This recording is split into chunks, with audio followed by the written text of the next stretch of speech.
This episode of ETC is brought to you by The Gallows, in theaters July 10th. Do we have to do a T.U.G.S? I'm going to Comic-Con. I don't fucking give a shit. We have to. We're journalists. This is important. Did you make an intro? No. This acting is really good. Let's go right T.U.G.S. Here we go!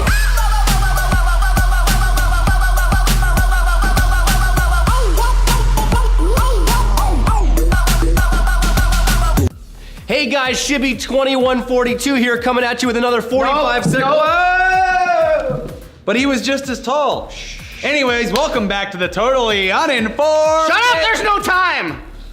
Technically, you're down at Comic-Con. Oh, and by the way, happy birthday. Hey, thanks, Brett. Happy birthday to you, too. It's literally both of our birthdays, basically. Sort of, yeah. Anyways, let's burn through some shit because technically we're taping this on Wednesday, even though today is Thursday, and I have to catch a train, like, right now. Yeah, you're gonna miss it. Yeah. Starting off, Lizard Squad! Yes. This guy better have some serious squad goals for prison because that's where he's gonna be heading. No. One day. One day he'll go there. He'll go there one day for the hacks, aka DDoS attacks that took place on PSN and Xbox Live last year. Yeah, this story was updated this morning and he's not going to prison. Oh, wow. God damn it. Julius Kivimaki has been convicted of over 50,000 instances of cybercrime. Holy shit! Dude was apparently really busy, but then again, what else are you gonna do in Finland in the wintertime? Tell me. Think of I don't one know. thing. Skiing, cross-country skiing? Yeah. Wandering the forest alone. Julius, who went by Zkill Online, was also charged with swatting, but only received, this is the updated part, a suspended sentence, which will basically just put monitoring on his online activities. And if you think that sentence is too light, then you're right. And so is everyone else that wants him to actually serve time for these crimes. Yep. But let's move on to another foreigner that people are even angrier at for a much stupider reason. PewDiePie! Yes, reports came out recently that PewDiePie, aka Felix Kjellberg, aka Pewds, received over $7 million during 2014. Where did this money come from? Was he running drugs? Is he a black market murderer for hire? No, he earned it by being literally the most popular and highly viewed channel on YouTube. What an asshole. Yeah, what a jerk. Don't you just hate him? What a strange concept that someone who is responsible for billions of views earned a lot of money for the content he creates. And why all of a sudden are people freaking out about how much money people make? Is it because it's just PewDiePie? Where have all these armchair accountants placed their anger over the past few decades of American excess? We have people who throw balls, drive fast cars around in circles, press buttons on a turntable, own straight up evil companies, spew hate speech, and even politicians getting kickbacks from corporations that make PewDiePie look poor in comparison. Yeah, adjusted for inflation, Adolf Hitler made over $40 million off of Mein Kampf alone while he was alive. And in 2012, Notch made $100 million off of the sequel to Mein Kampf, Minecraft. So why doesn't everyone just chill the fuck out? Anyways, what's next? Because I really have to get out of here. Well, just in time for everyone on Earth to officially not give a shit about E3 anymore comes the award winners from E3 2015. Hooray! So anyways, best independent game goes to No Man's Sky, which is really weird and silly because as cool as this game looks, it also won Best Independent Game last year for E3, according to the site that acts as officiator to the whole thing, GameCriticsAwards.com. Should that be allowed? I feel like that's really stupid. Or just maybe game journalists are really stupid? Are we stupid? We're games journalists, right? Best of E3 this year goes to F-Zero for Super Nintendo! Woo-hoo! We can do whatever we want because it doesn't matter. Freedom. Because E3 awards are stupid and they don't matter at all because in 2014, Evolve won 3 titles, Best Online Multiplayer, Best Action Game, and Best in Show, and that game was a flop. Wah, wah. Yeah. Anyways, who else won this year since we've already said how pointless this is and you shouldn't care anyway? Yeah. Best Family Game went to Super Mario Maker because I can't think of anything more entertaining for the whole family than watching your little son whose brain isn't even fully developed struggle to build usable levels to a game he would be entirely uninterested in if you pulled out your Nintendo from the closet and handed it to him. What's this? I don't want to play this.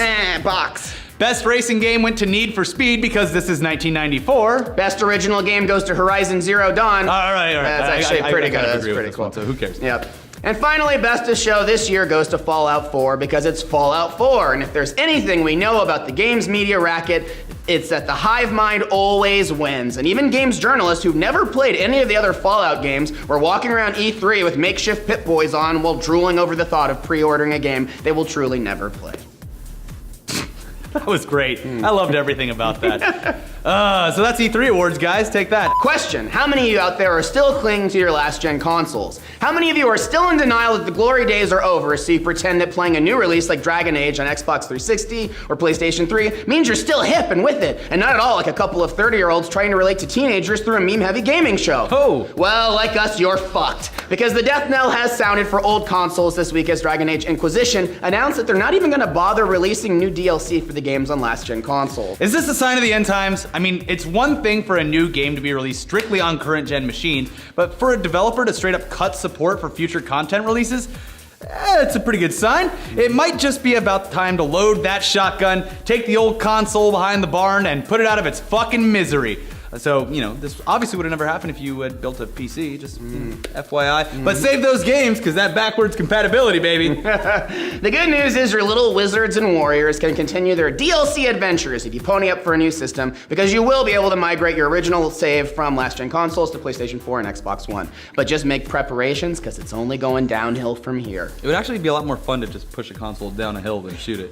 You watch it bounce, all the parts fly out. It's like that wheel of cheese that Europeans chase. It's literally downhill. Put a bunch of gamers at the top of a hill and roll a new Xbox down so you can get it first. Wow. That footage is amazing. It's great footage. I'm sure this is the You've best seen part the people, of this show. the people No? run. You never seen people running after the cheese wheel? Anyways, it's time for Shimmy's review.